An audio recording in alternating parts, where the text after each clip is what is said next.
Morning mga kauyok busis. Biyahe naman sa tayo sa iyo mga kauyok. Alas 5 puntag ta magikan lang.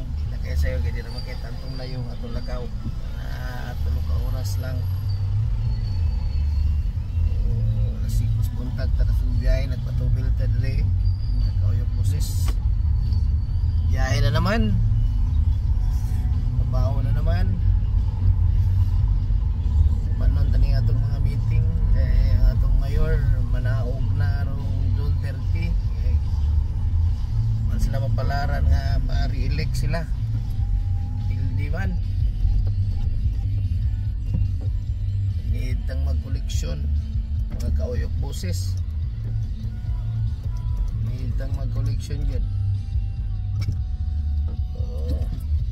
yatas traffic light area tanaw ni mong area to. Stop light tayo. Padayo lang tayo sa itong pagbiyahe. Igo na tang nagmaylo mga kauyok boses. Wala pa tayo kaon. Yan na tayo mo kaon mga bandang alas 10 siguro. Igo tayo makabot sa LGU mga alas 9. Meeting tagamay. Then mamahaw. Kinilang mo na ang atong update sining buntaga. Good morning.